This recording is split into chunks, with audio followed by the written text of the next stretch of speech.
My name is Zhou Huachen, the project manager of CEN-CENELEC on European and international policy, and I'll be your moderator for today's webinar. Apologies for the technical issues again. And today's webinar is introductory to meet the GIST experts in Nigeria, Kenya, and Colombia. We're delighted to have you here. And a few practical notes. It's a bit redundant considering the technical issues that we're facing. So this session is being recorded. The recording and slides will be shared afterwards. All participants are muted on entry. Please stay muted unless invited to speak. Please submit your questions through the Q&A box or chat. If you encounter technical issues like us, please tell us in the chat and our team will assist. We try our best.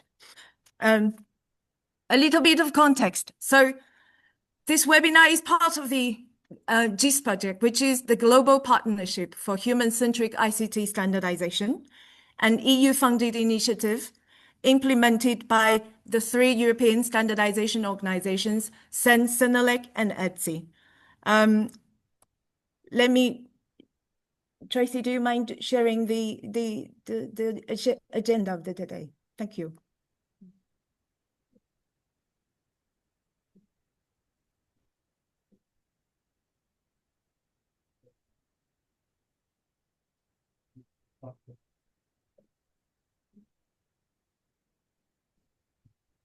Can you see the agenda? No, I don't. Just going to share on the Zoom. Yes, it just measures this one. Right. Maybe we just disconnect this one. No, either. It's in our. We will have first a short view, welcome introduction, a short overview of the GIST project from the project implementers and meet the GIST experts. The 3 of them are here with us today, sitting in the same meeting room with us. And following that, the country-focused presentation on ICT standardization landscape in Nigeria, presented by our GIST expert, Nigeria, Ms. Adaora Ikenze. And then we will have questions and answers and next steps. Now, with that, we will now begin with a series of opening statements from our institutional partners. It is my pleasure to invite Peter Marian, Team Leader, Digital Governance from the European Commission's DG INTPA, to deliver opening remarks on behalf of the European Commission. Thank you, Peter. The floor is yours. Thank you, Joa, and good morning, everybody, or good whatever part of the day you are from. It's a pleasure to be here today and say some words on behalf of DG INTPA. Today's webinar is part of the EU's Global Gateway Initiative. It's the Commission's strategy to support sustainable and trusted connections with partner countries around the world. And that Global Gateway strategy is based on mutual interests to boost the EU and partners' respective technology competitiveness and sovereignty, promoting joint interests, trade and investment, research and regulatory cooperation, and attracting talents in the relevant domains. It's important to note also that in June of this year, the European Commission and the High Representative for Foreign Affairs Security Policy adopted the International Digital Strategy for the European Union, and that also includes the objective of working with partner countries on the EU business tech offer. And of course, the topic of standards is very relevant there. So within this framework, the action or the project called Global Partnership for Human-Centric ICT Standardization, so GIST, plays an essential role by strengthening this cooperation on digital standards, but taking into account a human-centric design. So through the Global Gateway, the EU invests in partnerships that promote secure, open, and value-based digital transformation, and GIST is a concrete expression of this approach, working closely with key partner countries that are shaping this global digital landscape. I won't go too much into the details of GIST because I think the partners and colleagues will do that. Just to note that it's 10 million euro action that started quite, in January this year, implemented in 3 continents. So it is quite ambitious, quite global reach. And we are very happy that we are able to realize this action thanks to cooperation with the European Standardization Organizations, CEN-CENELEC, and ETSI, of course, with their expertise. And we are, of course, very happy today to be here with already 3 of the GIST experts. I'm sure they will be introduced later, so I won't go too much into that, but we're very happy about that. And of course, it's important to say that we work closely with other DGs as well, just to mention, for example, DG Connect and DG Grow, amongst others. So we're looking forward to diving into the Nigeria's ICT standardization ecosystem today. And for further details and all that, I will leave it to the colleagues. Thank you very much again. I wish you a productive and inspiring session. Thank you. Thank you, Peter, for those very important remarks and framing today's discussion in the context of the EU's Global Gateway Initiative and also the International Digital Strategy. Next, I would like to invite Andrea Gulacci, Director Policy and External Affairs from CEN-CENELEC, to offer some brief remarks on behalf of CEN-CENELEC. Andrea, floor is yours. Thank you very much. Yeah. Good morning from my side as well. It's very nice to have you here. This is indeed a joint project between the European Standards Organizations. Yeah. Sorry. That's okay. You can continue. I think we have. Thank you. Yeah. And the European Commission. I would like to, for those of you not familiar, maybe with CEN-CENELEC online, of course, CEN-CENELEC are membership-driven associations. We have our national standards organizations at the national level. And this project is that connecting bridge, if I can call it like that, between our experts in different regions of the world and the needs of our stakeholders at the European level, and through that, our national standards organization. This is really an opportunity that, and part of the webinar's scope is to embed this project and introduce you to our experts, and also for yourselves to really reap the opportunity of this project. I think we have very strong experts and a foothold in very critical and key regions for Europe. And part of the engagement we hope to see is to have you as stakeholders express certain needs, express certain requests that then our experts can also follow up on, and then we can work together to strengthen the role of standards and to strengthen the export, if I may say so, of European standards as enabler of economic development and growth. CEN and CENELEC are the project coordinators. We're working very closely with ETSI as well in this, and we do have a very long-standing experience, if I may say so, in other regions of the world with other projects. So the intention is to replicate this as well in the countries, in the target countries of the GIST project. Of course, we're very happy to have welcomed in our offices, and I know in the ETSI offices as well, the experts from Nigeria, Kenya, and Colombia.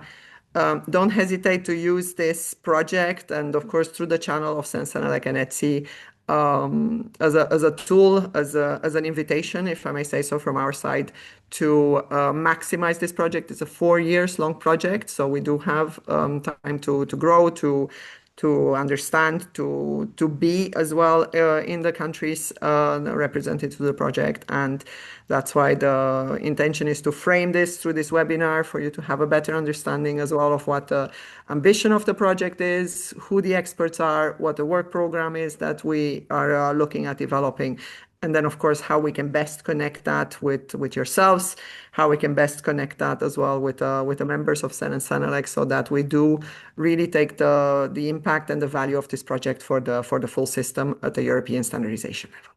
And I do wish you a very good and fruitful webinar, and I do want to thank our experts as well for making themselves available for this. Thank you very much. Thank you, Andrea, for the very strong framing and the invitation to the participants today to contribute to the progress of the project and also, of course, defining the work plan. Thank you. And finally, I would like to invite Matano, Chief Policy Officer of ETSI, to make a short opening statement on behalf of ETSI. Thank you. Matano. Hi, good morning, everyone.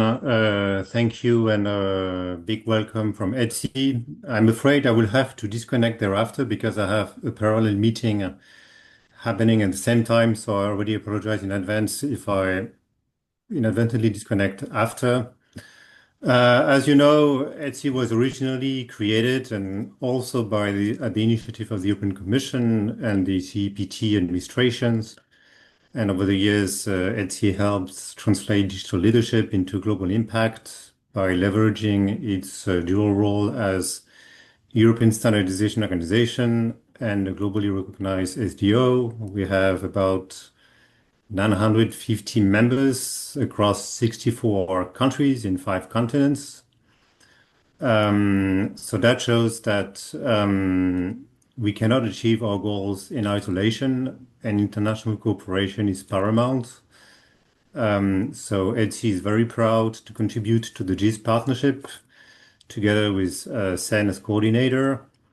Within GIST, ETSI leads work on project activities and technical coordination. We also act as EOSO country lead for Indonesia and Egypt, complementing the work of CEN in today's 3 focus countries.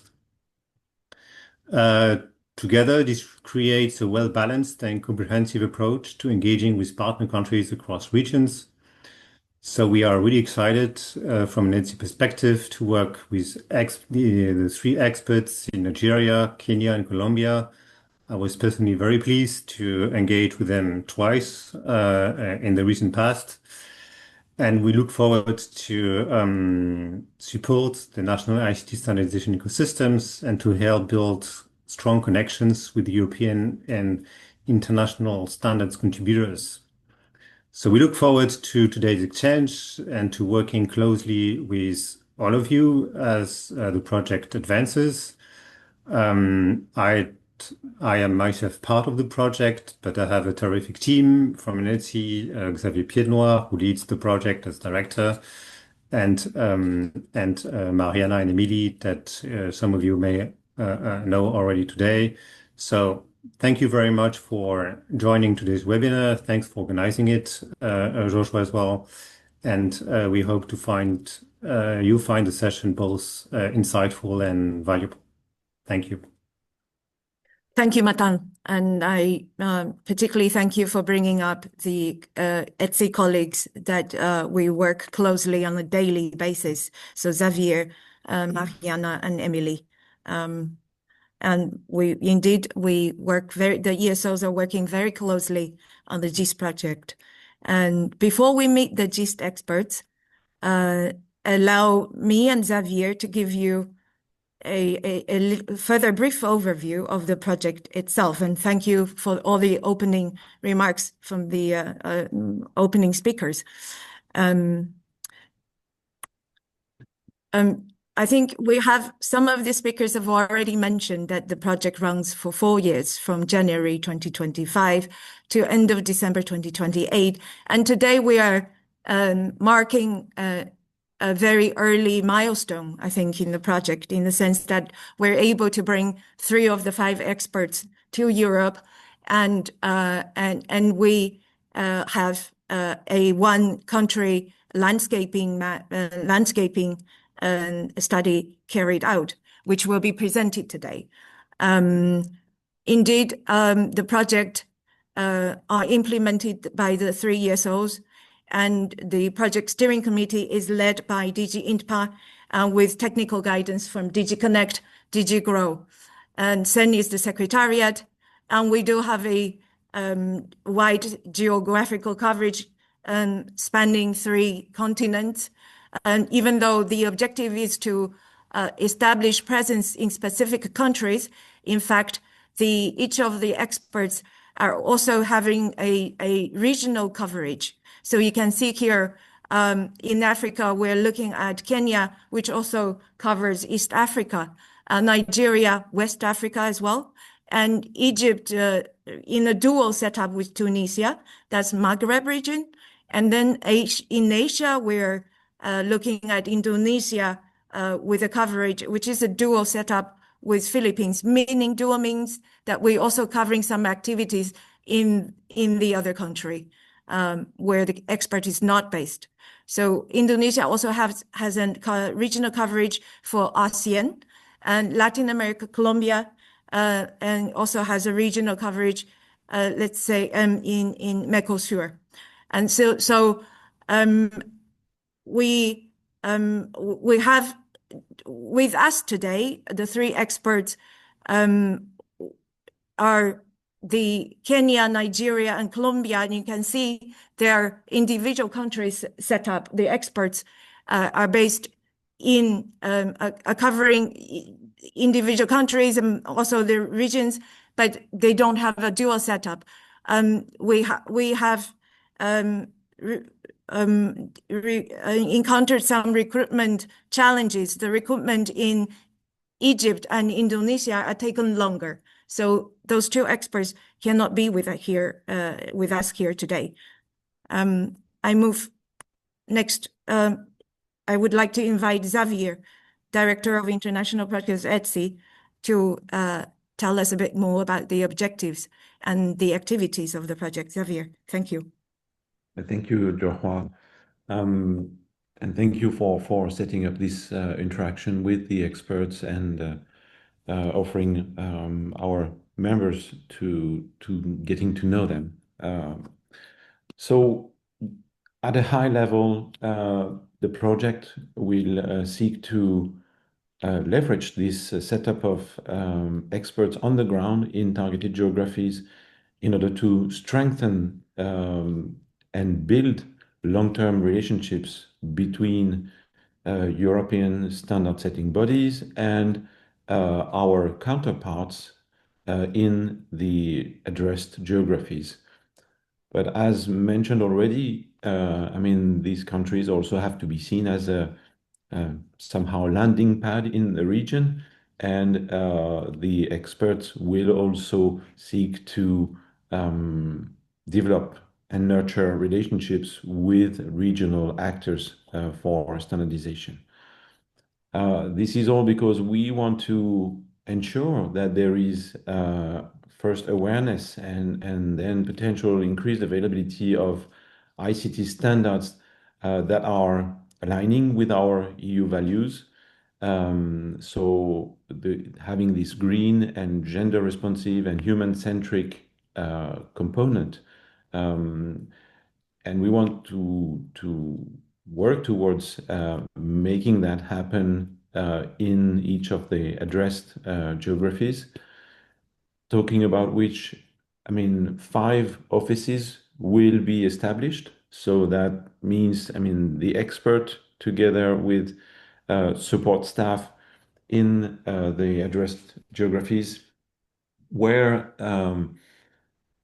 the expert will have the challenging task, but I assume also a very exciting task to wear multiple hats and perform several tasks addressing both national and regional stakeholders. So of course, networking is a big component of this role, and this means building the network, building communities, or leveraging also the existing partnerships that the European institutions and the European standardization organizations may already have in the regions, in order to be able to consult stakeholders both on the European side and the national side in the addressed region. This with a view to create awareness about the European system, what standards are in Europe in support of digital policies. All of this will be foundation for an increased coordination and exchanges both at political level, but also at technical level. So the political level is, I mean, more like a government to government activity, but we know from experience from the CESAI and CESEC projects that the experts on the ground can really be facilitators also for these exchanges at political level. And the experts will also be ears and eyes on the ground so that we identify policy needs. We are able to share and assist in the way we can. And also, as already showing today through the presentation of the initial research in Nigeria, I mean, the research, the landscaping activity will be an important component. And ultimately, this will drive the setup of policy dialogues in prioritized sectors, all of which will emerge through the initial landscaping. And that's why today sharing this initial effort is important, and to collect the feedback from our community of members. And that's it. Basically, we're ultimately aiming at having as many common standards as possible, either adapting or adopting those coming from Europe, or being the result of joint development work. And of course, the element of capacity building and awareness creation is very important. That's why the conference and workshop organization will be also on the menu for the experts and their team. Thank you very much. Thank you, Xavier, for this outlining. And I just would like to add that I think some of our participants might be familiar with the seconded European standardization expert in China and in India projects.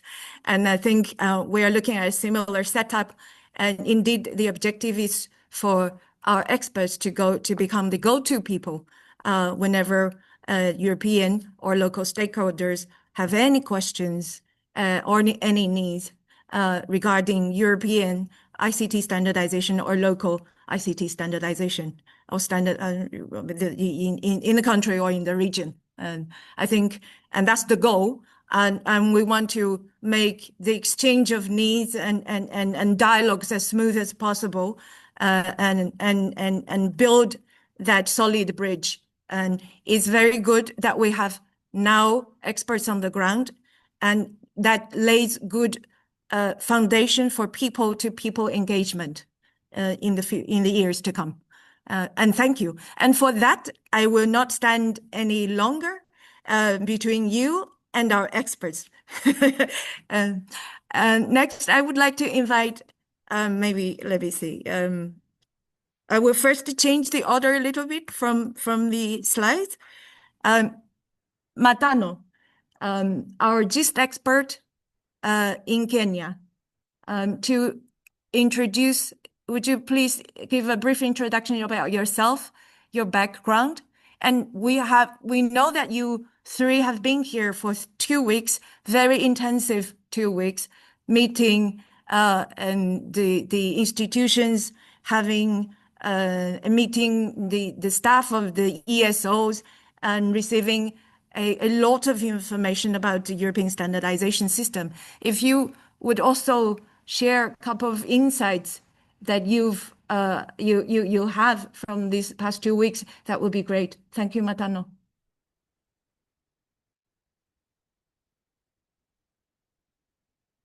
With a microphone? Or just directly from? We can hear you. We can hear you, I think. Okay, thank you very much, Lua, and good morning, everybody. Indeed. Can you wait? Don't know whether you can hear me. Yes, Can we can everybody hear you hear well. Matano? Yes, we can hear him well, Okay, but we great. cannot see him. Yes, once again, good morning, everybody, and thanks for organizing this webinar. We are looking forward to listening to our sister from Nigeria to learn some insights and perhaps provide a more feasible context on what Cristhian and myself intend to do in the next few weeks.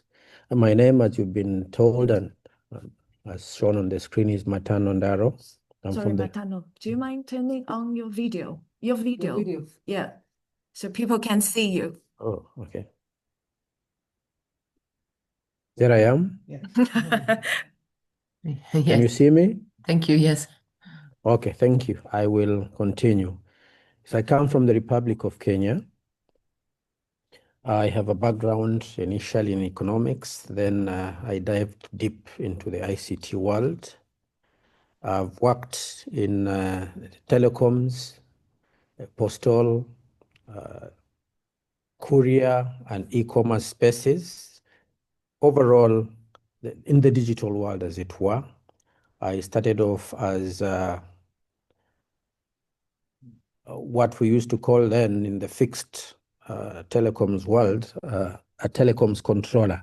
The telecoms controllers were the folks who would go to specific areas, evaluate the potential demand for telecommunications services, carry out what we used to call demand surveys, where one would look at the population and demographic trends, economic activity, projected growth in such areas, and the potential for provision of ICT services. And then we would recommend the type of exchange and size of exchange that would be feasible, and the direction of traffic to areas where such regions would have what we used to refer to as community of interest. I later on became a planner, helping engineers through network planning to set up infrastructure. I was involved also in the decision that led to the introduction of mobile communication services in Kenya in the late 90s. Then I transited to the Communications Authority of Kenya as a regulator, performing roles in price regulation, universal service, licensing, competition, compliance, rising to the level of being a head of competition, pricing, and market analysis. Carried out two very groundbreaking cost studies on interconnection. Those are standards for pricing and charging, which in 2011 led to a reduction in retail rates in Kenya by about an average of 51%. I think that was a cutting-edge decision that contributed significantly to the rise of telecommunications penetration in Kenya. I literally overnight became, if I may say so, a celebrity of sorts, because I was receiving calls from Australia, Canada, some states in the US, wanting to understand how we were able to make such a landmark decision without any controversy. So largely that has been my life. Then I transited to licensing and compliance. I have been involved in the development of basic standards, the standards for accessibility for people with disability, modeled around European standards. I was part and parcel of the team that developed the initial concept for the data protection law in Kenya, also modeled on the European data protection regulations.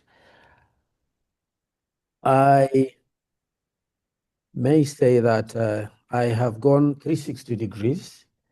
At the international level, I've had an opportunity to participate in the multilateral system that is defined by the International Telecommunications Union. I have served in various capacities as a chair and vice chair across the entire standardization process, also working with the other sectors of the ITU, which is radio communication and development.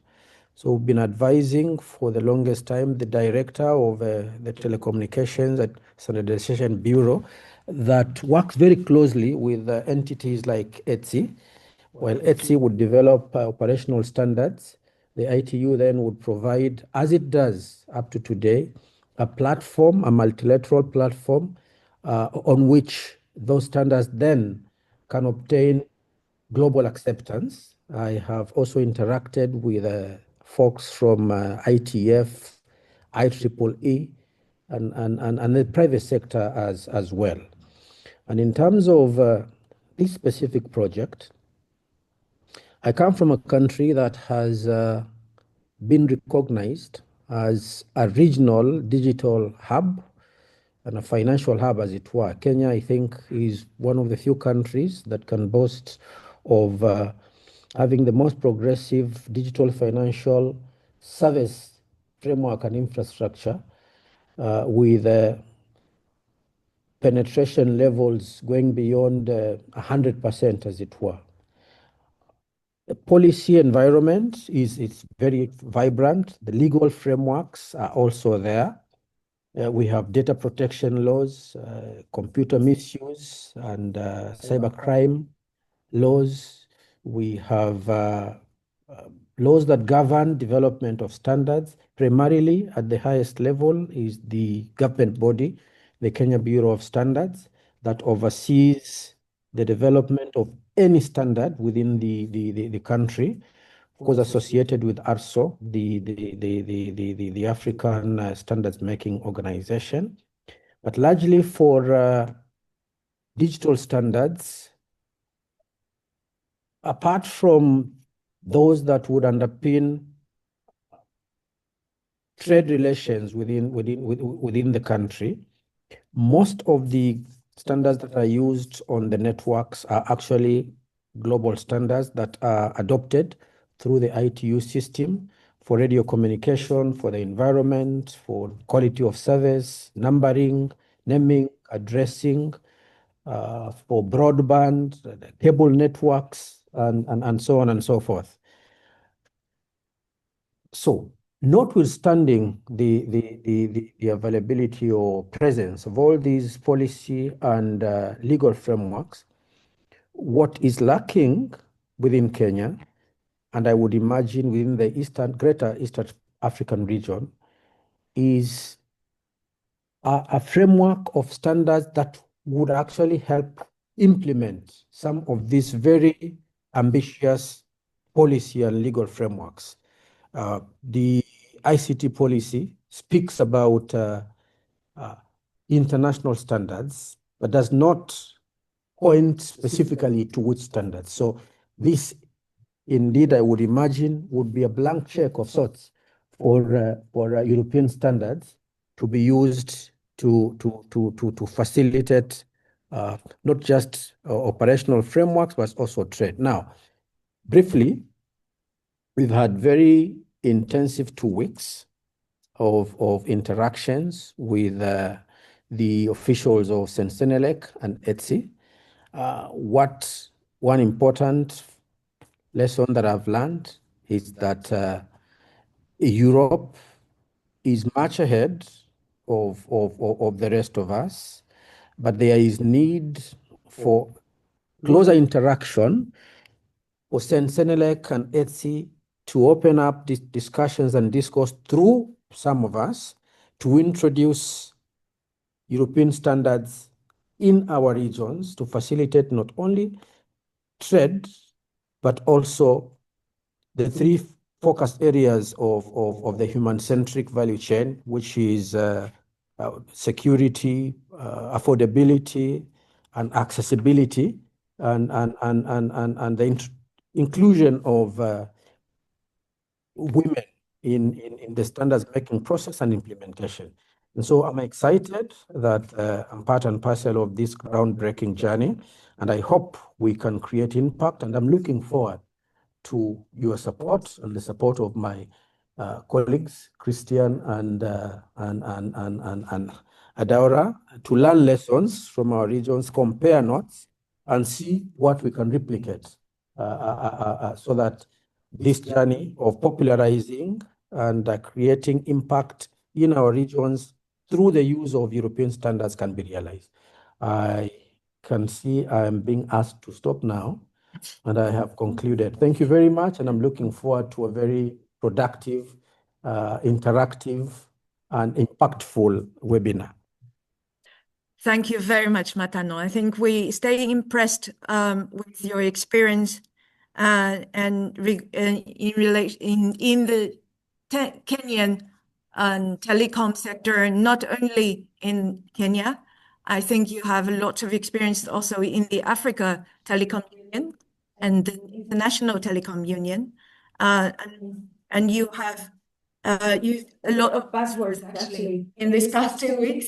I hear about inclusiveness, women, education, and close interaction between Europe and Kenyan stakeholders.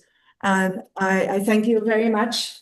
And next, I would like to give the floor to Cristhian, our GIST expert in Colombia.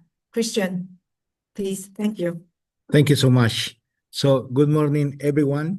My name is Cristhian Lizcano. I'm the selected GIS expert for Colombia and the countries in the Mercosur region. It's a great pleasure to be part of this very interesting project. I live in Bogota City, the capital of Colombia. I'm a lawyer and I have 2 postgraduate studies. One of them, an LLM that I did at the London School of Economics. I have more than 20 years of working experience in the ICT sector. I work as legal and regulatory advisor of the ICT Minister of Colombia, and I also was a chairman and commissioner of the Communications Regulatory Commission in Colombia for 4 years. So at that time, I had the opportunity to be chairman of the Latin American Association of the Telecoms Regulator. It's called Regulatel. And I was part of the team that designed the ICT law in Colombia in 2009. And then I had the responsibility for leading the process of implementing all the regulatory framework mandated in the new ICT law in Colombia at that time. So since 2012, I've been working as an independent legal and regulatory consultant for different ICT projects and initiatives in Colombia and other countries in the Latin region. So in this last case, as consultant of different international organizations like the World Bank, the ITU, the Inter-American Development Bank, also the European Union, among others. In Colombia, in the last 5 years, I was part of the external consultants that support the Colombian government in the process of designing the reform of the ICT law in 2019 and the 4G and the 5G spectrum auctions carried out in 2019 and 2023. I would like to highlight the importance of these 2 intensive weeks about these training sessions. Definitely, they have provided us very useful information that will generate like a framework for our work plan that we are going to design for the GIS project.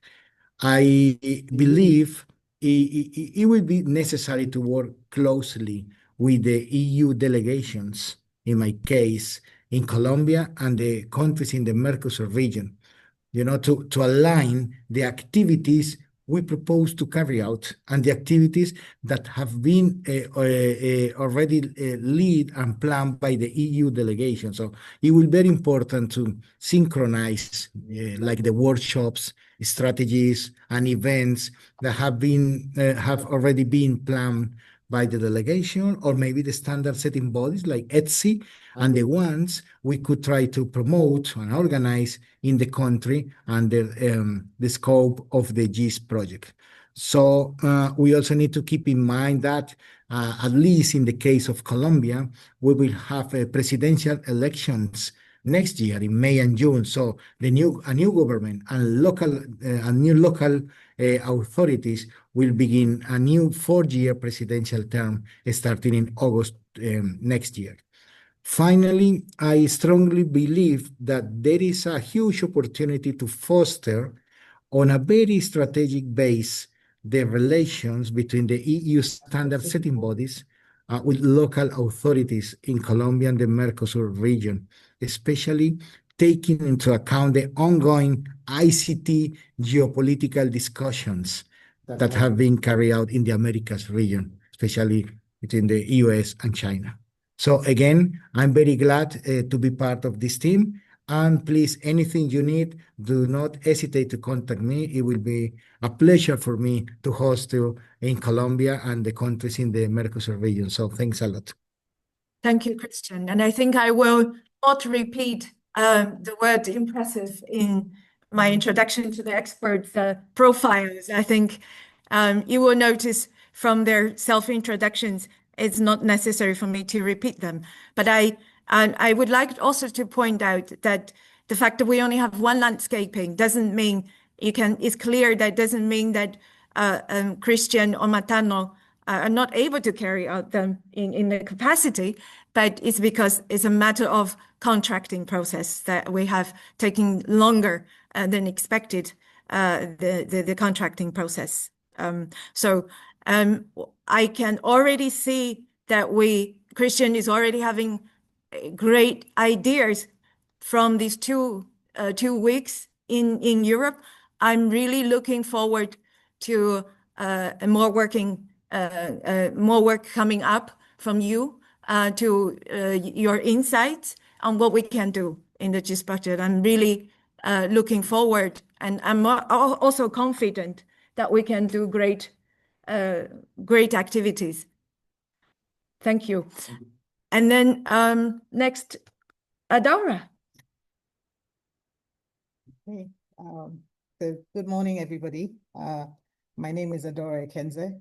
I am the GIST expert for Nigeria, and we'll also be looking very much at the ECOWAS region and the Africa Continental Free Trade area as well. It is extremely humbling to have to introduce myself after Matano and Cristhian, partly because I don't necessarily come from as technical a background as they do.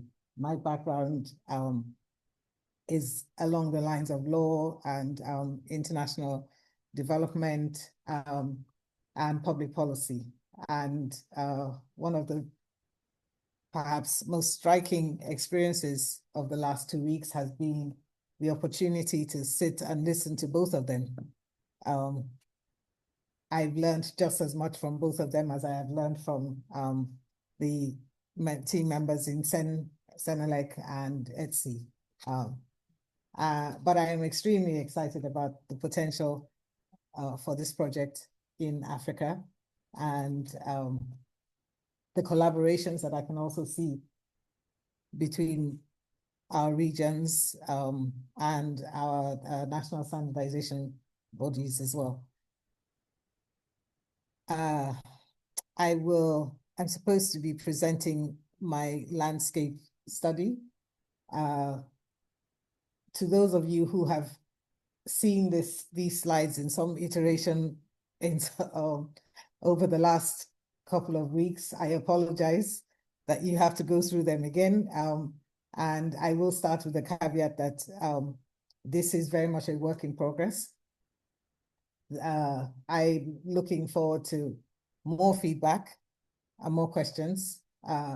But primarily, this is just an overview of not only the national and regional standardization ecosystem, but also what I consider to be particularly pertinent to the success of this project, the political and social economy and environment in which we will be deploying this project. So it is, again, an overview. I will try very hard not to go into too much detail. I think I have 30 minutes, 35 minutes, so I'll also try and move as quickly as I can. The study itself is, I think about 32 pages, but I tried to condense it into about 16. So, Tracy. Yes. My able assistant. Yes. Yes. Yes. We'll be moving with the slides. We just want, and thank you, Adaora. I think you've been very humble in your self-introduction. I think we're all in the past 2 weeks, and I think we have learned a lot from you, from your presentation already. Of course, we're sharing today with the participants online, but we in CEN-CENELEC and ETSI, I think we have already had an exchange with you on the landscaping, and we know how solid your knowledge about your insights are about the Nigerian system, and we really appreciate your experience from the private sector, and how the private sector interact with the government policy. I think it's an invaluable asset that for the GIS project that we should cherish. Next, yes, indeed, I would like to invite you to start the landscaping presentation. Let me see. I think you have it. Yes. Yeah. Great. Okay. So, can we just go to the next slide? Yes, of course. So, with all due respect to Matano and Kenya, we have a bit of a rivalry going on. Nigeria represents, has been recognized as representing Africa's greatest economic potential, but at the same time, one of the most complex governance environments on the continent.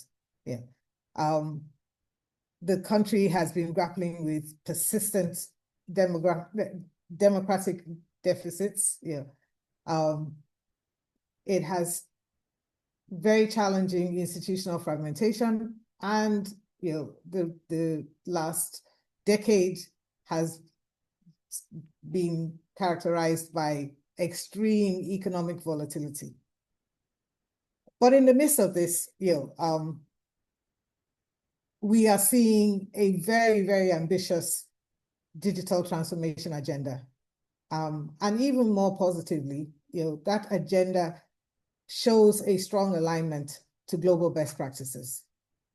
So the thrust of this landscape, of this quick landscape overview, is to show that as Nigeria navigates issues of digital governance, interoperability, and tries to position itself in this strategic digital market, these issues of navigation will influence not just the national developmental outcomes, but also regional digital outcomes and integration, particularly around the ECOWAS and the Africa Continental Free Trade area. And also, they will be significantly influential on international trade opportunities, and in this instance with the European Union. It is also, so it's really critical to understand the political economy landscape in order to be able to really assess the feasibility or the sequencing or really the leverage points for this project on ICT standardization. Next slide, please.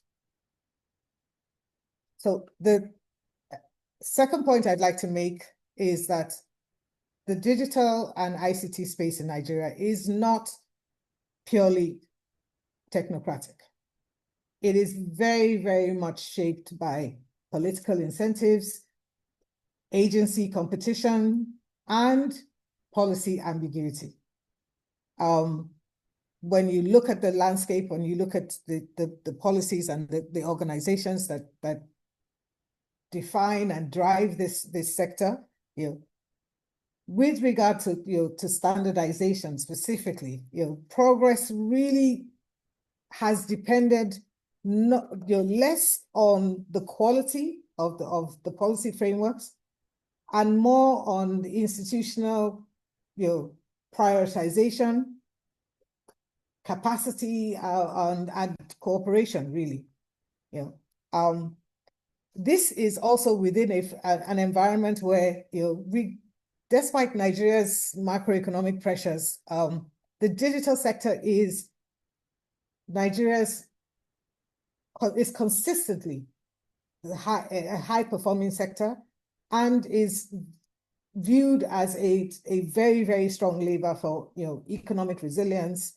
It is probably the second highest factor in investor confidence, and projector for long-term growth.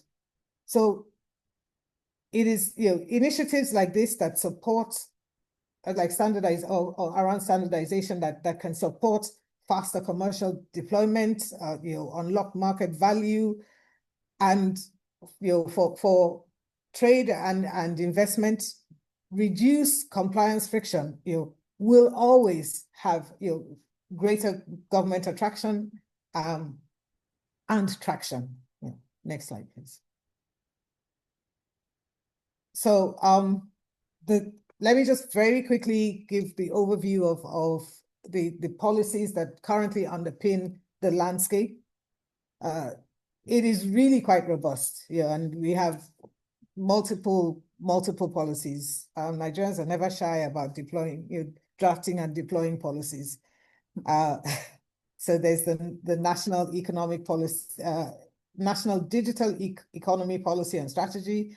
There's the e-government master plan. There's National ICT Innovation and Entrepreneurship Vision, National Broadband Plan, Startup Act, Data Protection Act. And all these policies really are designed and with the intention of positioning digital infrastructure, innovation, and interoperability at the core of Nigeria's proposed economic transformation strategy.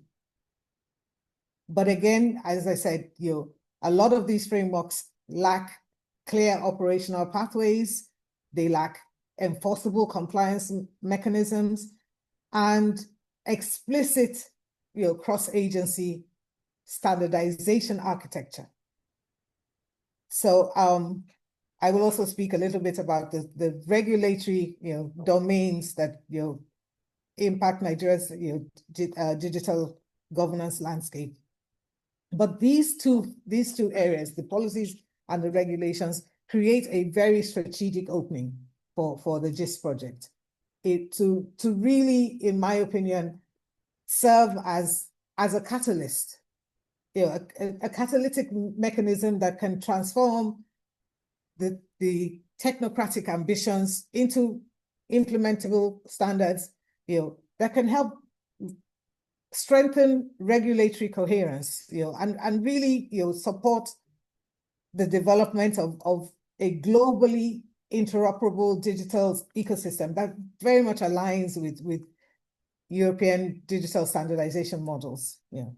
I'll just highlight a couple of points on each of these policies. So the NDPS is the highest level political justification for digital transformation in Nigeria. So any standardization program that will succeed has to position itself as accelerating this particular policy, in order to be viewed as credible and to get the necessary support. It really is very ambitious, but it's very limited operational clarity, especially around cross-agency standardization.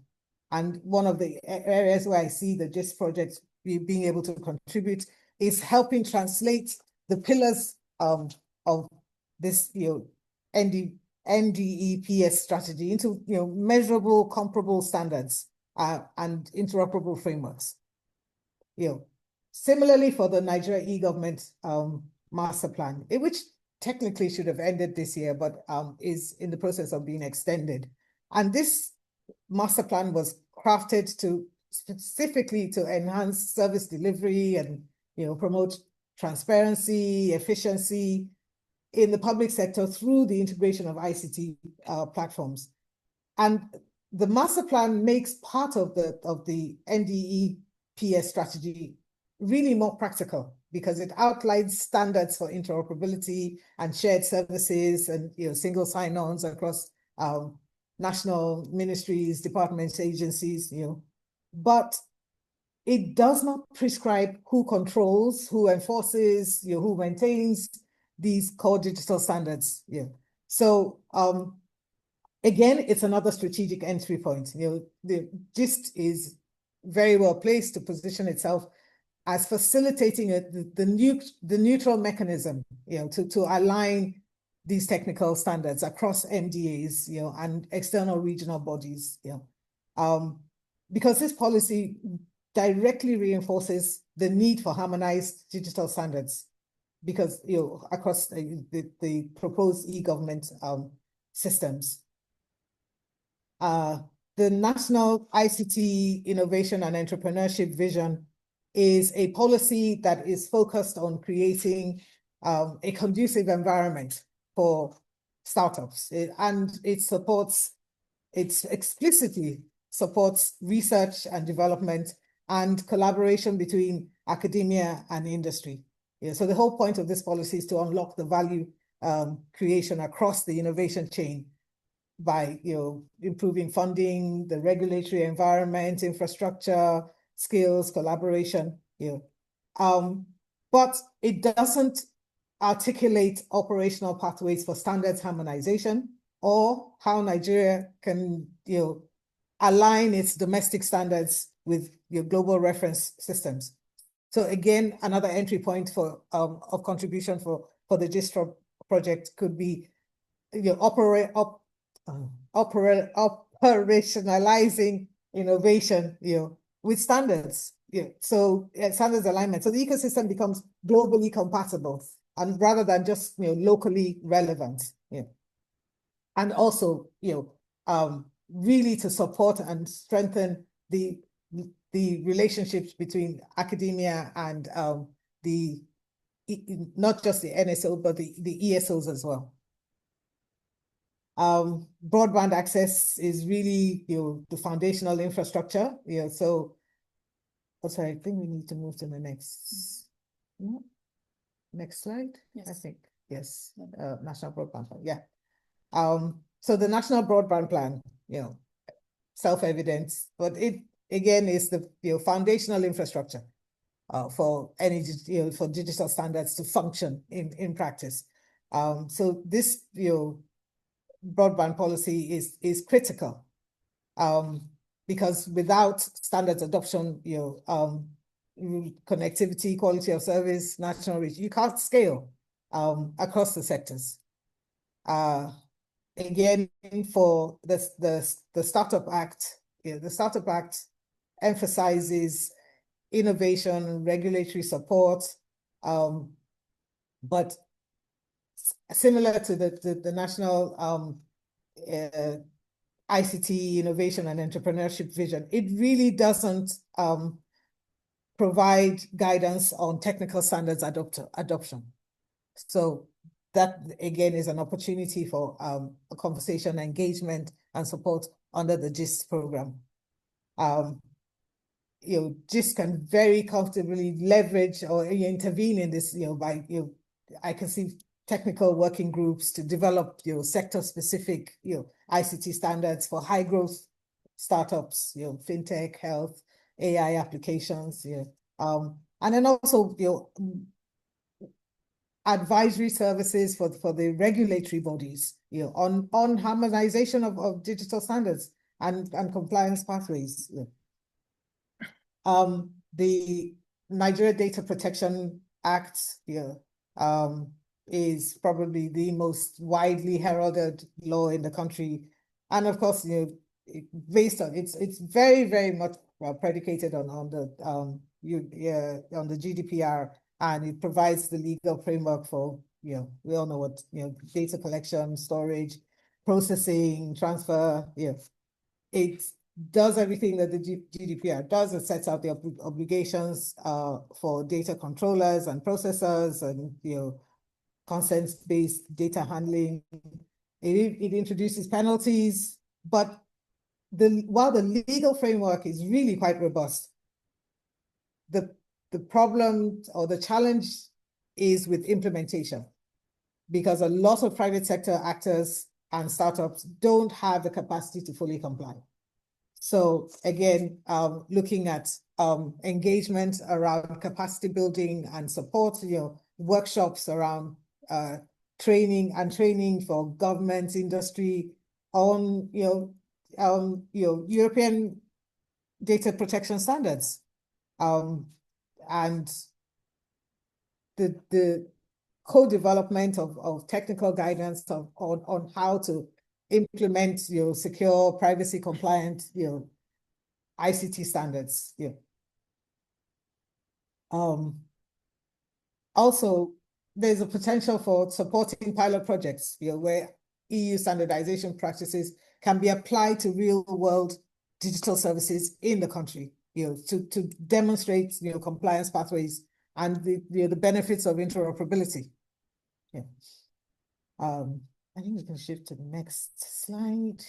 So yeah, very quickly, like I said, there are policies and there are regulations.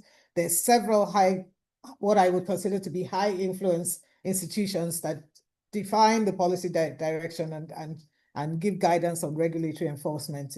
So the Federal Ministry of Communications, Innovation and Digital Economy is tasked with accelerating the diversity of Nigeria's economy through technological innovation.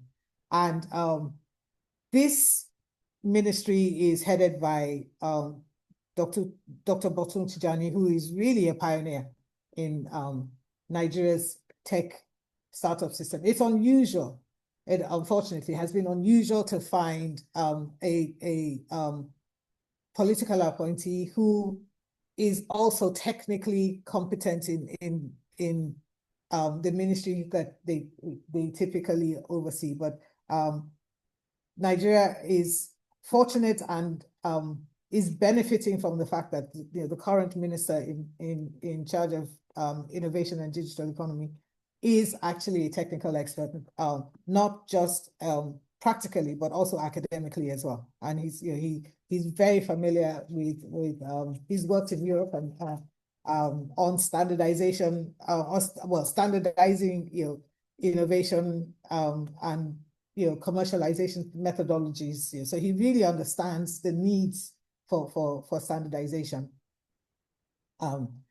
And this ministry sits at the highest authority level in Nigeria's ICT and digital economy in the governance structure. Because it is the federal executive arm responsible for setting not just national policy, but supervising these core regulatory agencies. Now, the ministry doesn't develop technical standards itself, but it sets the national priorities that guide the regulatory agencies like NIDA, National Communications Commission, Standards Organization of Nigeria, so the Standards Organization, sorry, Tracy, I think I might have lost my scope. Yeah. So can you go back one? Yes. The Standards Organization of Nigeria is the apex standardization body for all sectors in Nigeria. Mandate is basically to set and promote standards, certify products, support quality production and accurate measurement across Nigeria and globally. And while technical ICT standards are usually developed with input from other sector agencies, in the ICT, for ICT, you have like the National Communications Commission, NCC, or the Nigeria Information,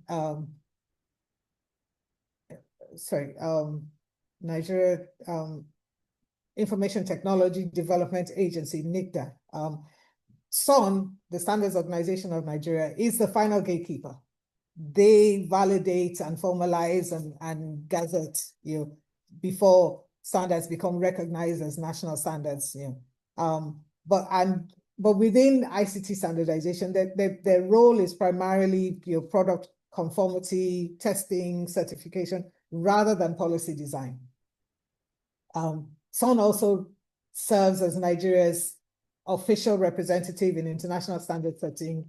They have, they are the entry point, national inquiry point for the WTO, TBT, and as of 2023, SON was approved by CEN as a companion standardization body, even though it's not approved, which allows it access to access and align with European standards.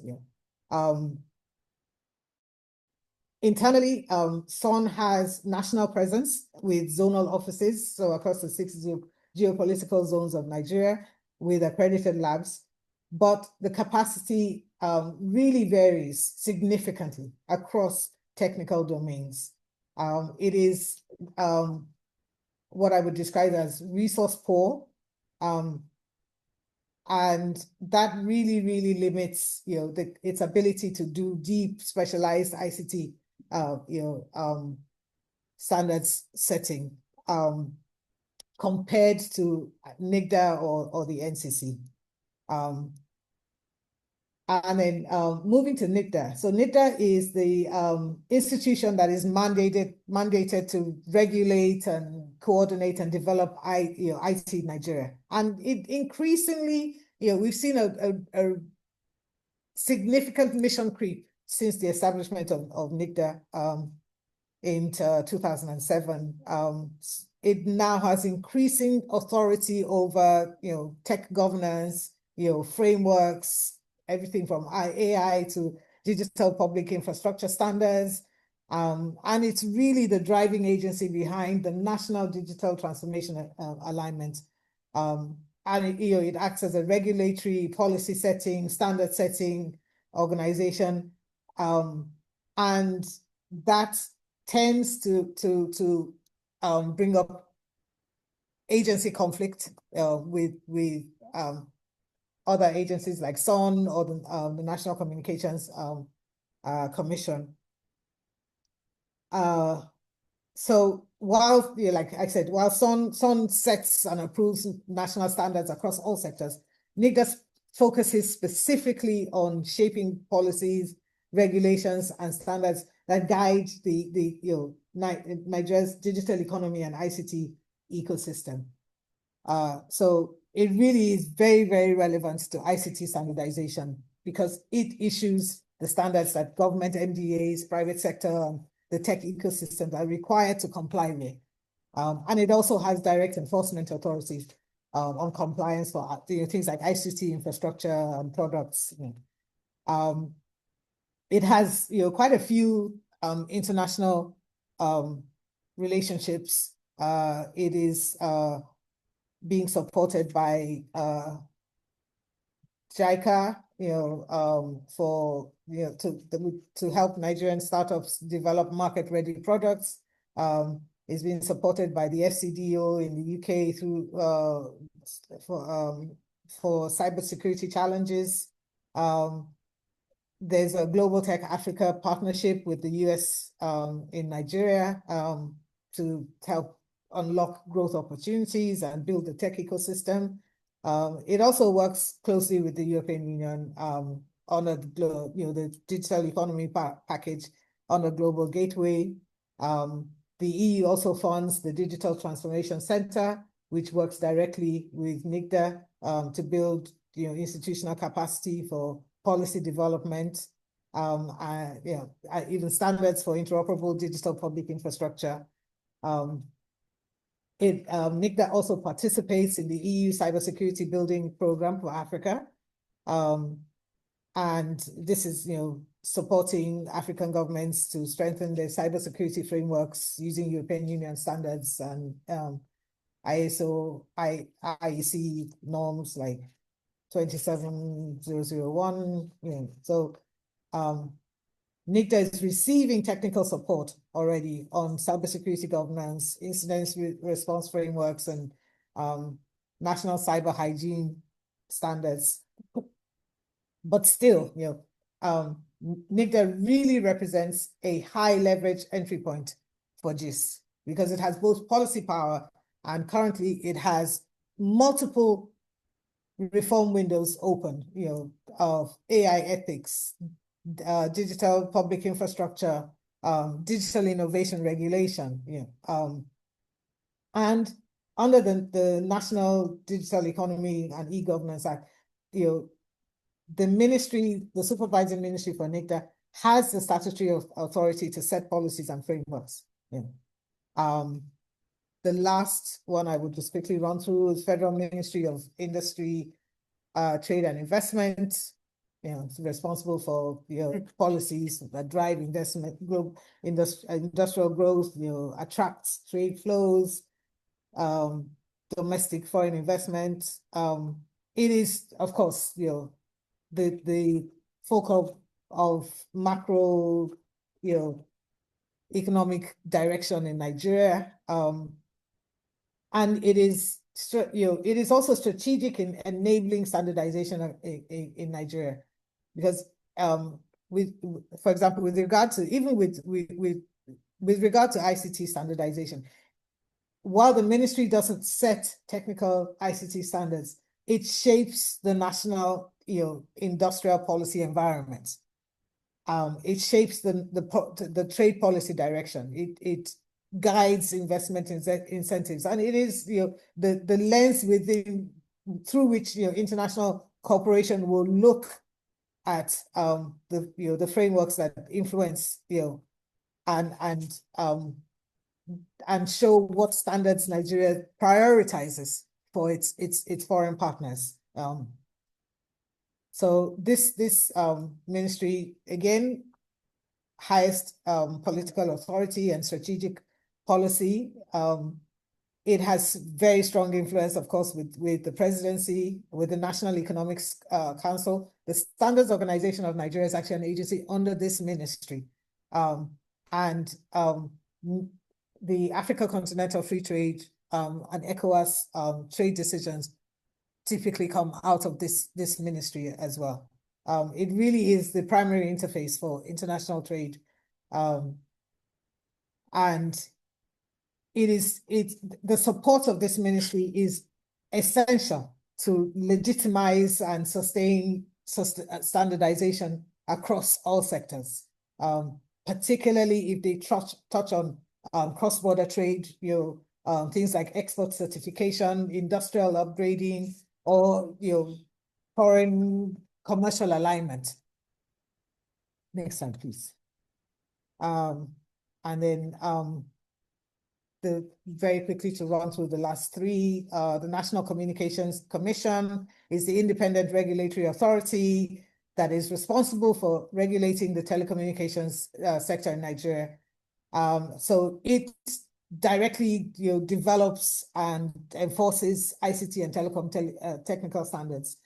And this has typically been translating global ICT standards into national regulations. It coordinates with NICTA and occasionally clashes with NICTA on digital governance frameworks. And it really is responsible for providing the regulatory environment for private sector actors and government agencies, really, to implement digital standards.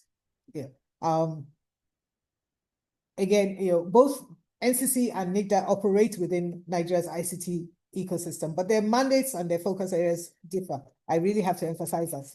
NCC is primarily a technical regulator of telecoms, networks, and services, while NICTA, the role of NICTA is to promote ICT development, policy, and digital innovation. But there is tension because both of these agencies operate in overlapping areas of this ICT and digital economy ecosystem. So there's tension over jurisdiction, and, for example, disputes over authority around licensing, standard setting, regulatory oversight, so it's an interesting relationship to observe.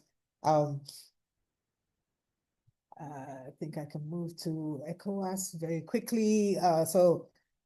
One-line explanation of what ECOWAS is. It's the regional political and economic union of West African countries. We have just had a divorce from 3 of those original 15 countries who have broken away to form the Association of Sahelian States. But a bit like Brexit, there's hope that there will be a reconciliation of the family at some point.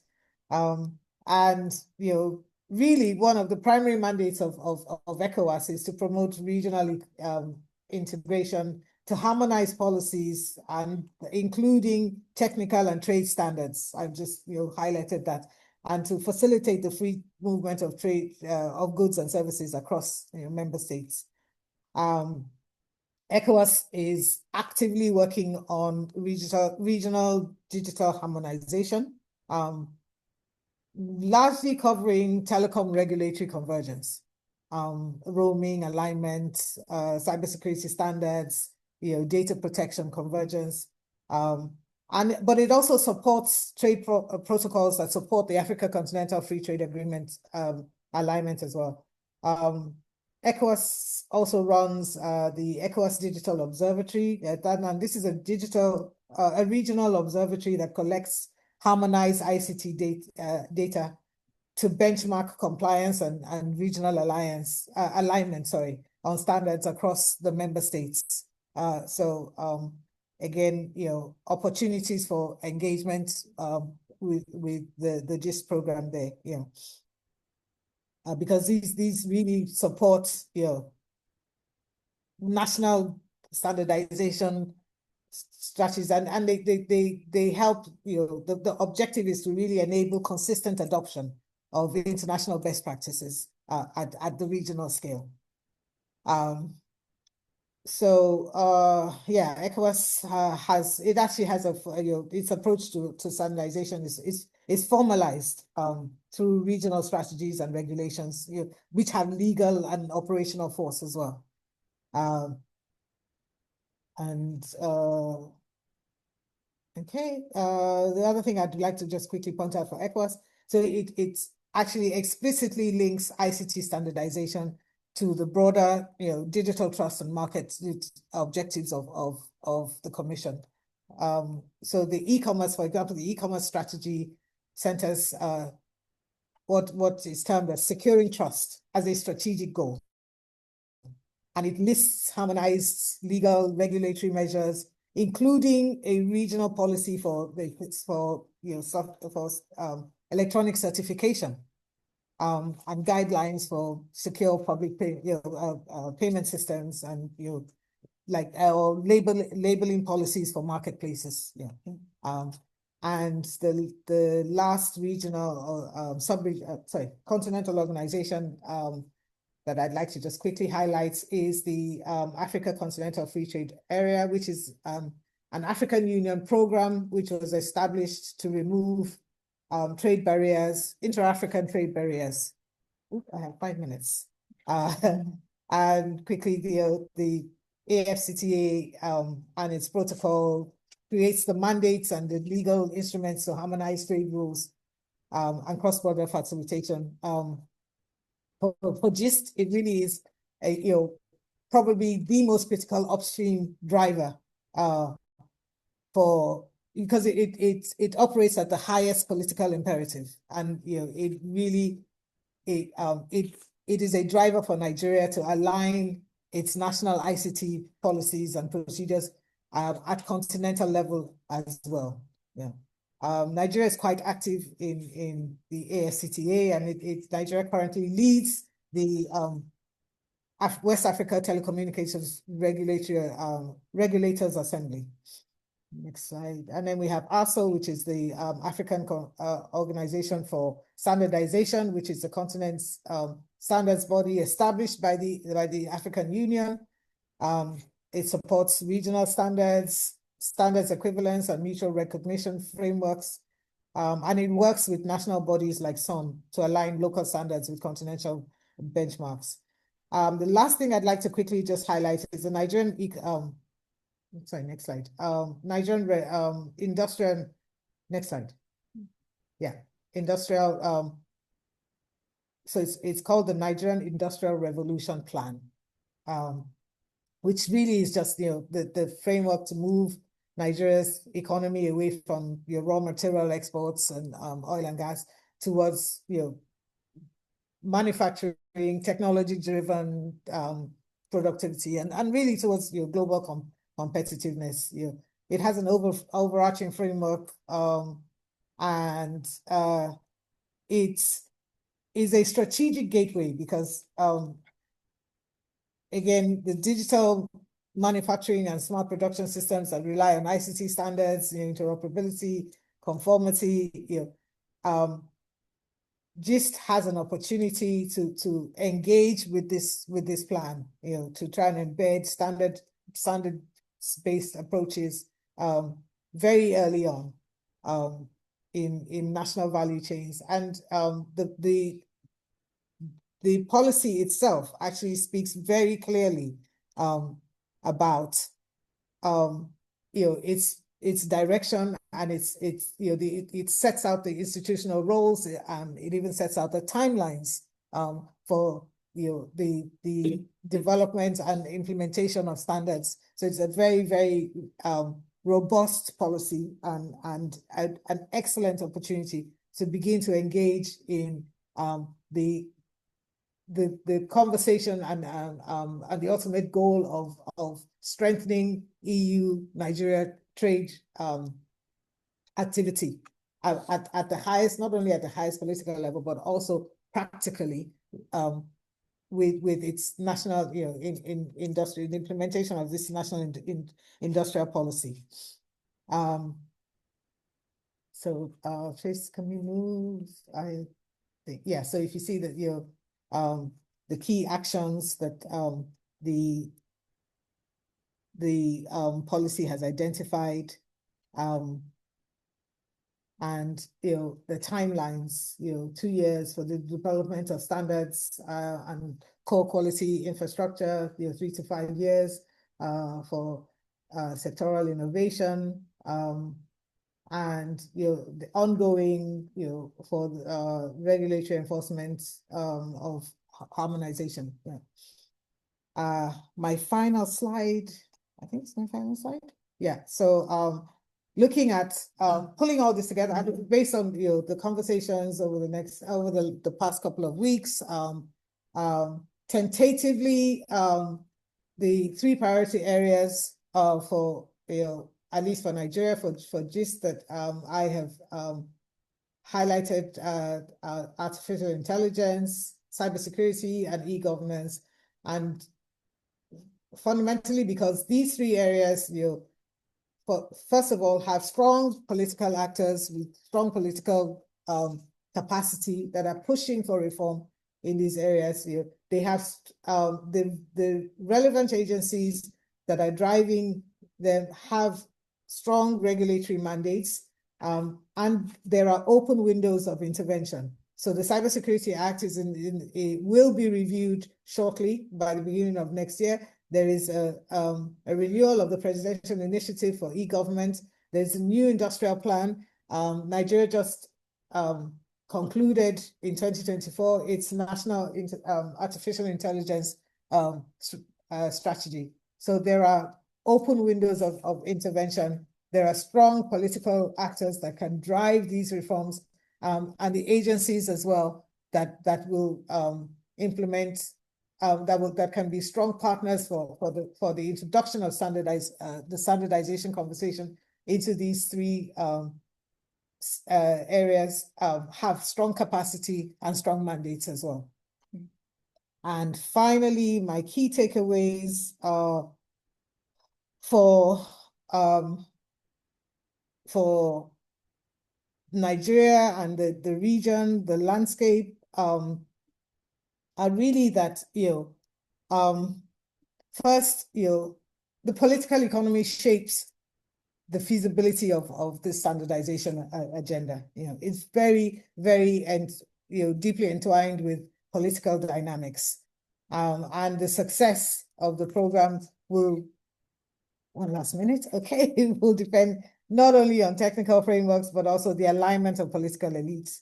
The regulatory overlaps exist, but they create risk and opportunities as well. While institutional capacity is uneven, it is also leverageable. The policy environment offers clear entry points.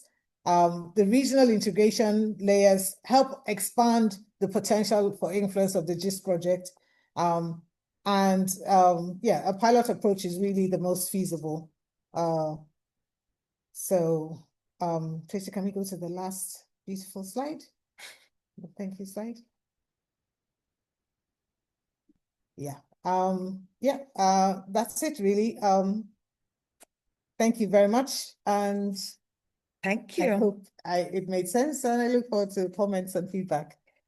Thank you, Adaora. I thank you very much for this very insightful and comprehensive presentation, and also which includes recommendation for the GIST project, an initial recommendation in Nigeria.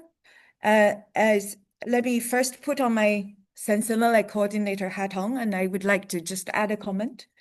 And I think for the participants, you've noticed that the geographical coverage of the GIST project in Africa, we are looking at Kenya, which is at the headquarters of ARSO and ATU, so the Africa Telecom Union, and then we also have the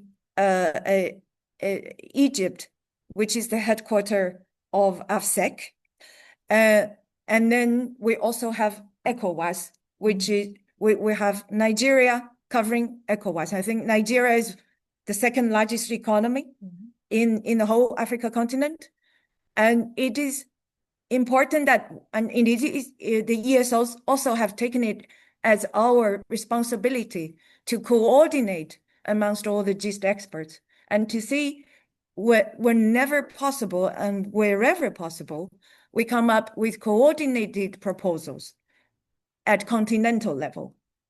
And that, I think that's a job that lies in the ESOs with the help of our GIST experts. So again, thank you, Adaora, for this very good presentation. And I would like now open the floor to questions and answers. And of course, and I would like to take the opportunity of my moderator's role to ask a first question, and maybe a provocative question, to warm up the room.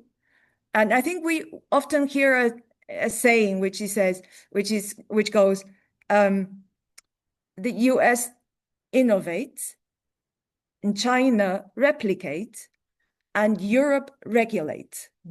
Now, you've had 2 weeks of intensive meetings here in Europe. And I also remember very vividly my meeting in June in Egypt, when actually a Nigerian national electoral technical committee representative, when we introduced the Indico Global Project and also the European Standardization System, they asked me, what have you got to offer?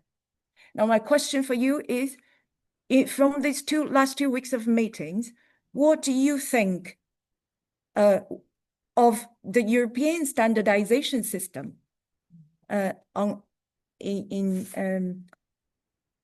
could be attractive for our Nigerian standardization ecosystem?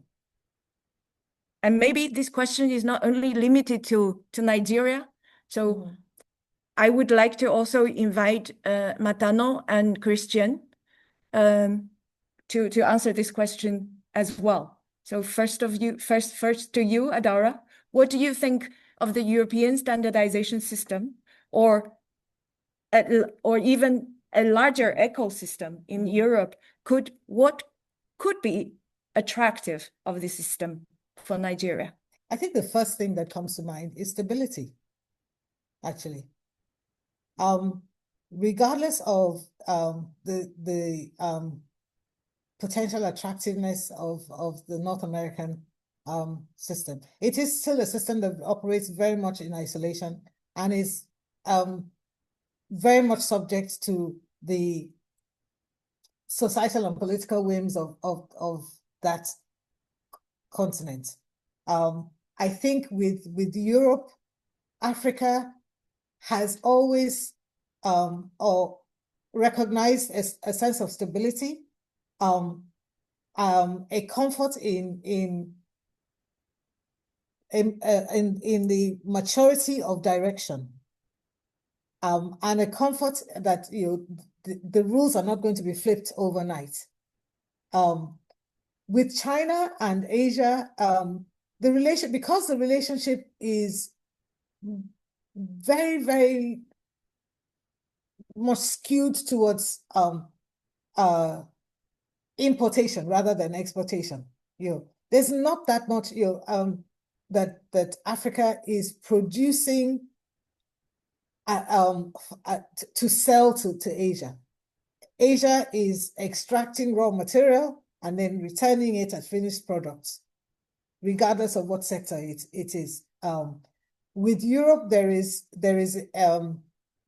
a comfort around, first of all, a historical market, and a market that is underpinned by very secure and stable regulation, and a market that, for reasons of proximity and history, is reliable. I think the conversation, that there is an opportunity to highlight those benefits in the renewed conversation around standards. When you have sectors, when you have countries like Nigeria that are trying to, first of all, shift their economic focus and are trying to reopen in some areas or open up new trade routes and new trading relations. The most important thing really is stability. The most important thing is a recognition that the rules apply. The rules are equitable on both sides.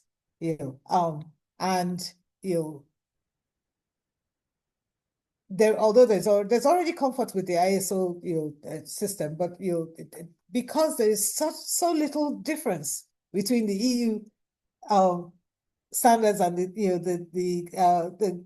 global standards, again, that provides a certain amount of comfort. There's proximity, there's maturity. Yeah, I would say that for me, that's probably what is most interesting, what would be most interesting and most attractive to begin the conversation. Thank you. So the maturity of the European system, Yes. the stability that the system provides in terms of regulatory stability, right? And also the link of between correlation yes. between the system and the agenda. Right. Yeah. So, and also the link between European standards and global standards, Yes. that also provides certain predictability Yes. for the Nigerian stakeholders. Yes. Thank you very much. Matano, do you have anything to add?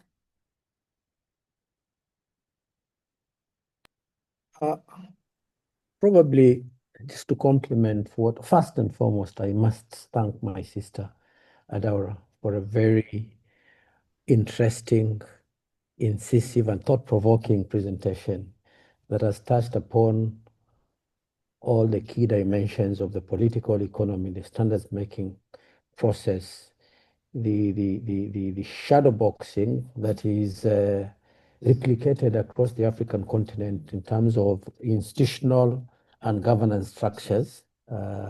When you think of we call it NICTAD, and the NCC. Because primarily, these, because NICTAD is the same as what we call the Information and Communications Technology Authority in Kenya, which has, these institutions have the sole responsibility of implementing the government enterprise architecture framework that seeks to harmonize digitization process within the public sector for the sole purpose of ensuring seamless public service delivery. Now, the standards that underpin these institutions are inward-looking for service provision. When you look at the regulator, NCC, and perhaps unbiased, having been a regulator all my life, because I've seen these, unnecessary confrontations at national level. The Nigerian Communications Commission, which I know very well,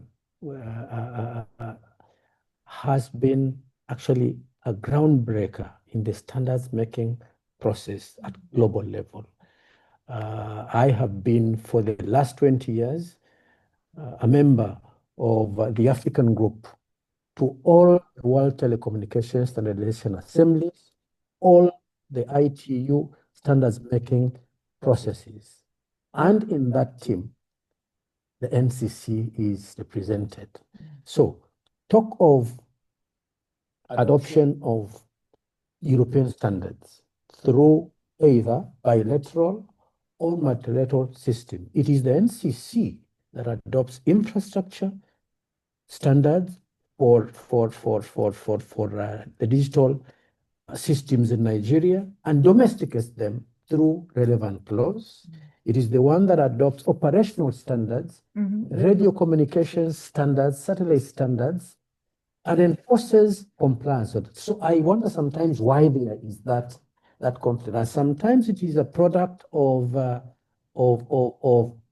very intricate political relations. So that when you find the head of NICTA with close tentacles to the holders and wielders of political power, sometimes they overstep what their mandate is. I thought I would say that to open up. Now,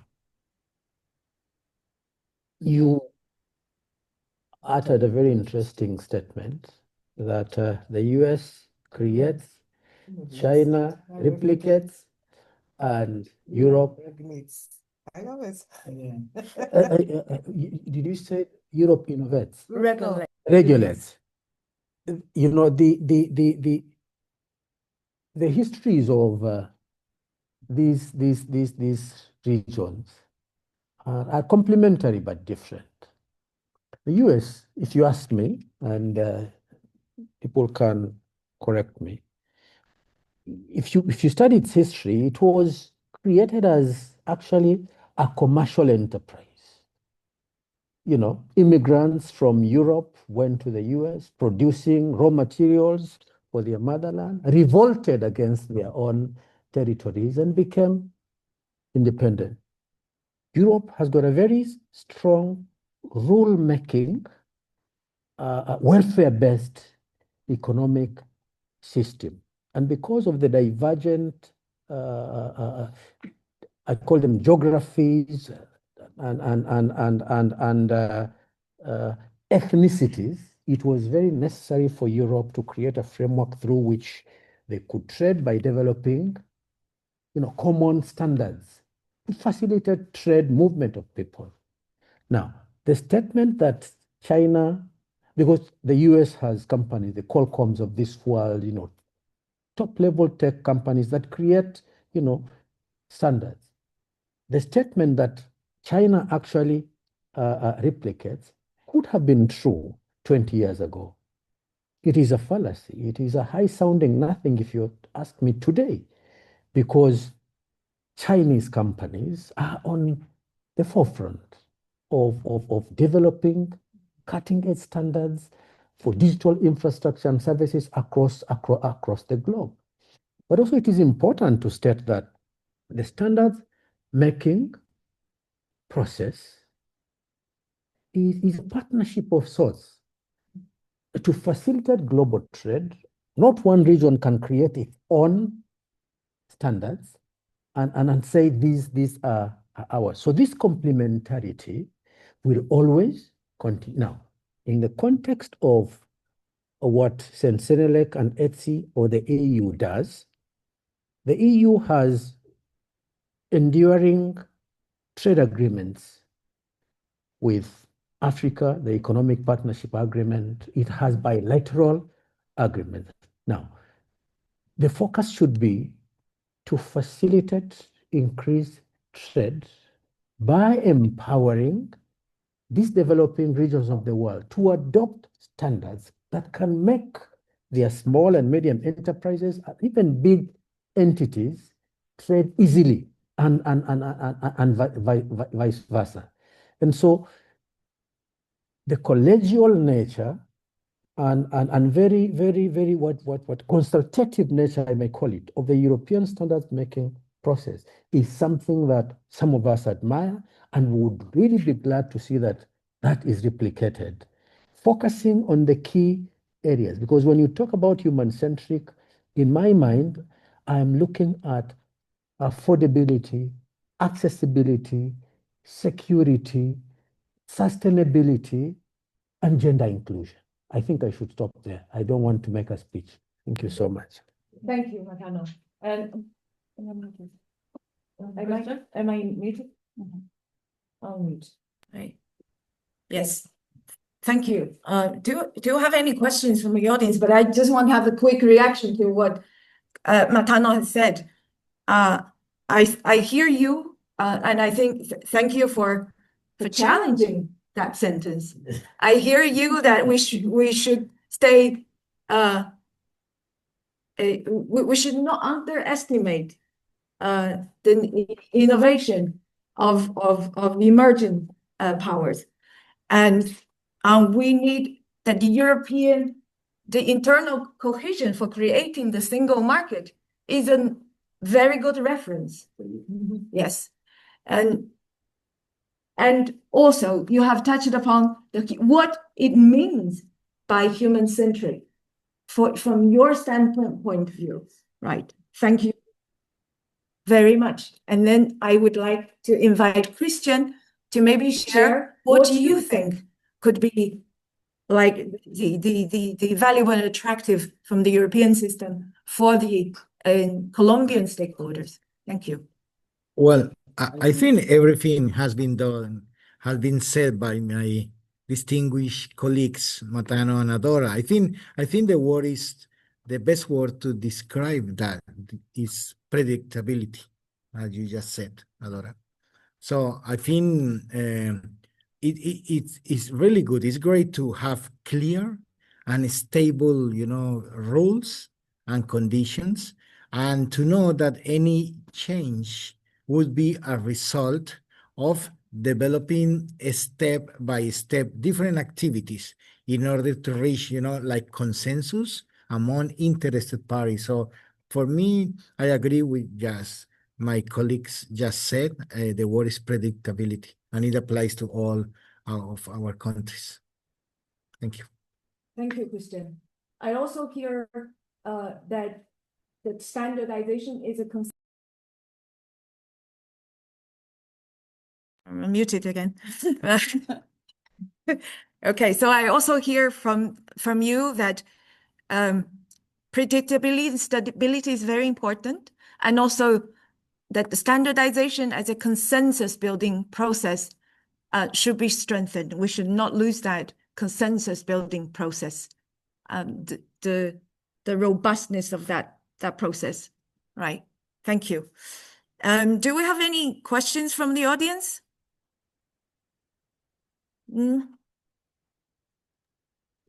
No questions, no? Okay, no question. Paul? Is all clear? Well, then if you don't have questions, I have loads of questions. Yeah. No, maybe Is everybody hearing me? I Right. do. Maybe we can just remind people that Okay. they No, I have have- loads of questions in fact. So standardization is not a standalone activity, right? I think in Europe, without engagement of private stakeholders, standardization would not exist. What do you think we can do to foster private stakeholder engagement from both sides? Adaora, thank you. Oh, you don't need to go off mute, do I? No. I don't know. So, one of the great things about the past couple of weeks has been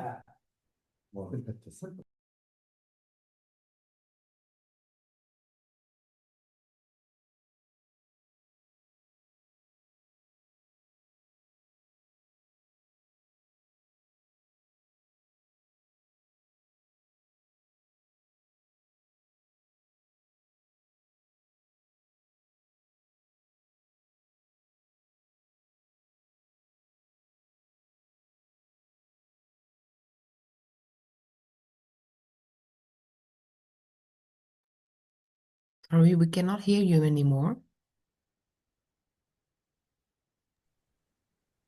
The whole room is muted. Yes.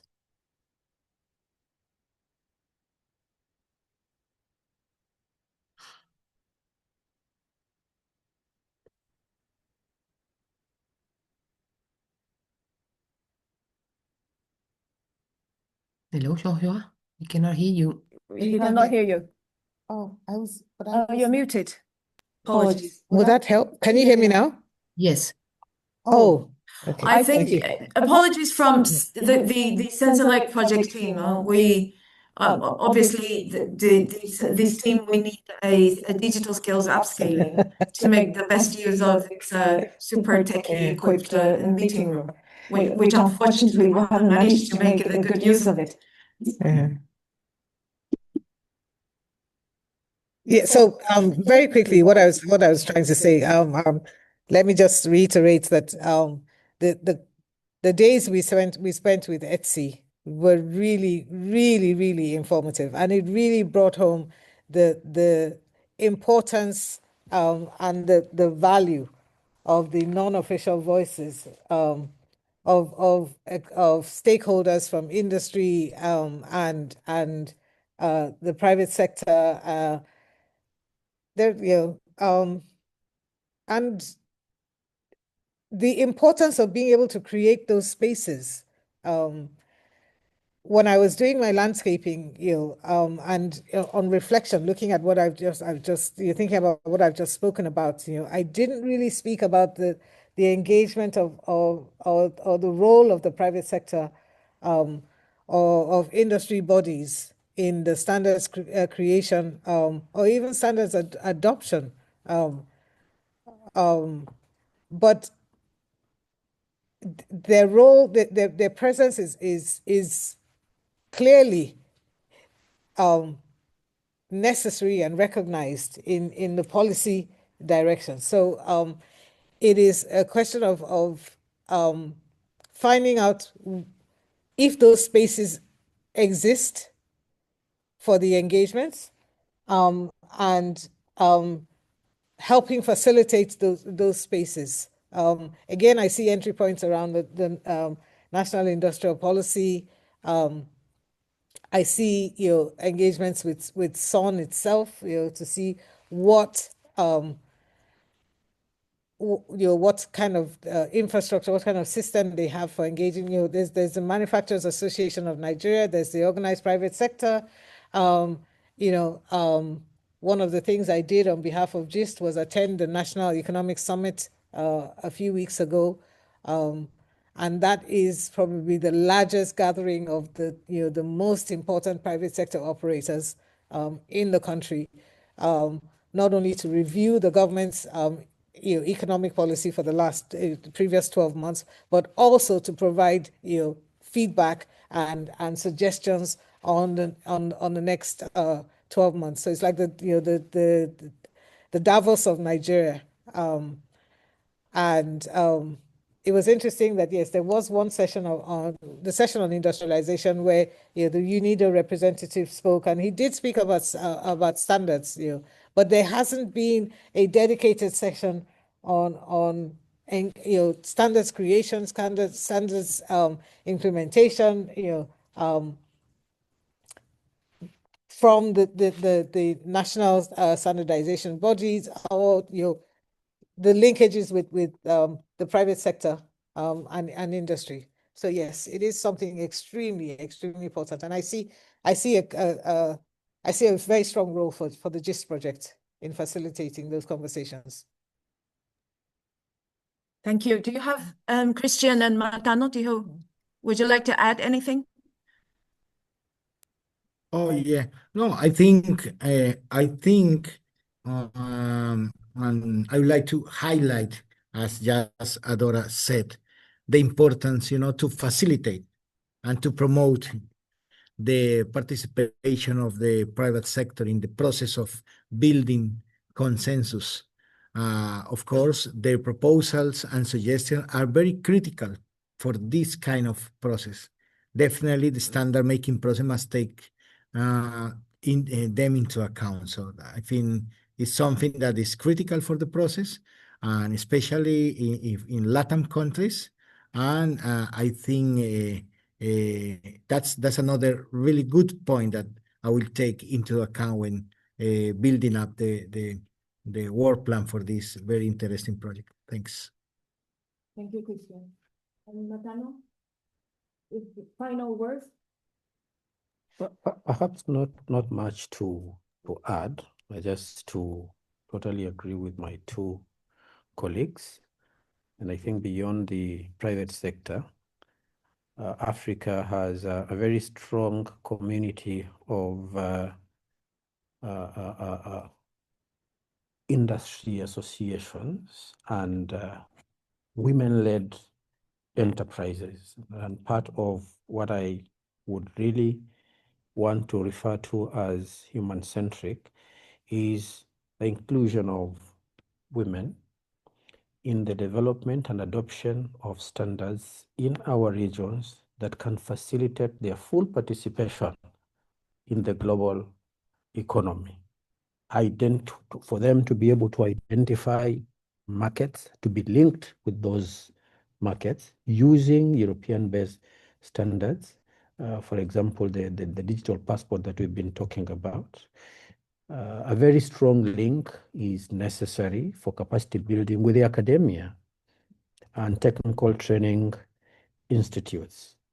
If we can one day influence the ministries of education to include standardization as part and parcel of not just the engineering curriculum, but also a trade facilitation curriculum, then perhaps the entire compendium of European standards would actually be easily domesticated so that people can understand the strategic relevance of standards from a very, very early age, how they influence trade, how they influence even beyond the digital space, the integration of digital platforms and infrastructure in the provision of other critical services, including education, healthcare, trade facilitation, and so on and so forth. So we must look at it from a much broader perspective, but I just also want to agree with what my colleagues have said in that context. I thank you. Thank you, Matano. I think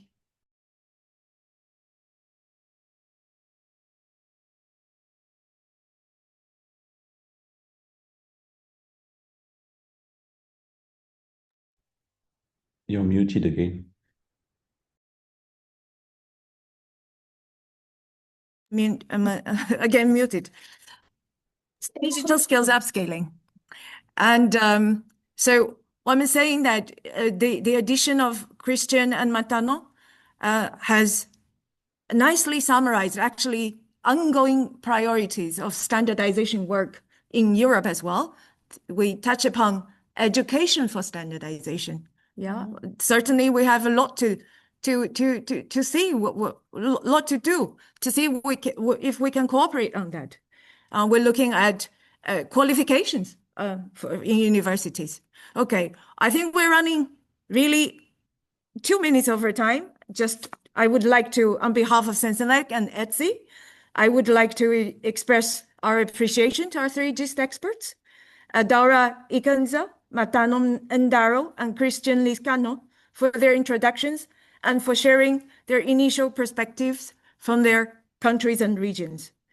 I would also like to extend a special thanks to Adaora for her comprehensive, insightful presentation, which, of course, is not that we inform you this is the outcome, final outcome, and we invite you, we will disseminate the slides and the documents to you for your comments, and so that the project steering committee will take them into account, and we will invite you, of course, and we'll take all the comments into account before we tell you what will be the final work plan and priority list. And thank you all for your participation today. Have a good afternoon. Thank you very much. Bye-bye. Bye. Thank you. Goodbye. Thank you.